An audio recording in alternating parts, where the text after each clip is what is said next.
அனைவருக்கும் வணக்கம். சற்று முன் வெளியான முக்கிய அறிவிப்பும்படி மத்திய அரசு ஊழியர்களுக்கான எட்டாவது ஊதிய குழு குறித்து தற்போது முக்கியமான அறிவிப்பு ஒன்று வெளியாகியுள்ளது. இதை பத்தி விரிவாக வீடியோல பார்க்க போறோம். வீடியோல கடைசி வரைக்கும் ஸ்கிப் பண்ணாம பாருங்க. வீடியோக்குள்ள போறதுக்கு முன்னாடி இந்த வீடியோ லைக் பட்டன் பிடிச்சுக்கோங்க. உங்களுக்கு மத்திய மாநில அரசின் சலுகைகளை உடனுக்குடன் துல்லியமாக தெரிஞ்சுக்கணும்னா இந்த சேனலை சப்ஸ்கிரைப் பண்ணிக்கோங்க. வாங்க வீடியோக்குள்ள போகலாம். மத்திய அரசு ஊழியர்கள் மற்றும் ஓய்வூதியதாரர்களின் மத்தியில் 8வது சம்பள கமிஷன் குறித்த எதிர்பார்ப்பு தொடர்ந்து அதிகரித்து வருகிறது. ஊழியர்களுக்கு எவ்வளவு சம்பள உயர்வு கிடைக்கக்கூடும் என்ற தகவல் வெளியாகியுள்ளது. 7வது சம்பள கமிஷனில் பயன்படுத்திய அதே பிட்மன் ஃபேக்டரை 8வது சம்பள கமிஷனிலும் அரசு தொடரும் என கூறப்படுகிறது. 7வது சம்பள கமிஷனில் அரசு 2.57 என்ற பிட்மன் ஃபேக்டரை நிர்ணயித்தது. இதனால் குறைந்தபட்ச அடிப்படை சம்பளம் 7,000 இருந்து 18,000 உயர்ந்தது.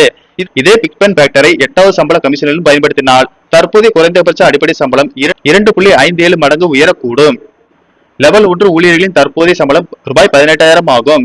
8வது சம்பள கமிஷனுக்கு பிறகு இந்த அடிப்படை சம்பளம் ரூபாய் 46,260 உயரும். இதே போல் லெவல் 5 ஊழியர்களின் அடிப்படை சம்பளம் ரூபாய் 70,544 உயரும். லெவல் 7 செக்ஷன் ஆபீசர், வருமான வரி இன்ஸ்பெக்டர், குரூப் இ நான் கெசட் ஊழியர்களின் தற்போதைய சம்பளம் ரூபாய் 44,900. 8வது சம்பள கமிஷனுக்கு பிறகு இவர்களின் அடிப்படை சம்பளம் ரூபாய் 1,15,393 உயரலாம்.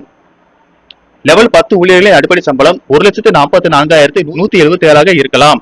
மத்திய அரசின் விதிகளின்படி வீட்டு வாடகைப்படி அடிப்படை சம்பளத்தை வைத்து கணக்கிடப்படுகிறது. நகரங்கள் XYZ என்ற 3 வகைகளாக பிரிக்கப்படுகின்றன. அகவலைப்படி 50% தாண்டும் போது வீட்டு வாடகைப்படி விகிதங்கள் முறையே 30%, 20%, 10% மாறும். புதிய சம்பள கமிஷன் அமலுக்கு வந்து அடிப்படை சம்பளம் உயர்ந்தால் HRA-யிலும் குறிப்பிடத்தக்க உயர்வு இருக்கும். நன்றி, வணக்கம்.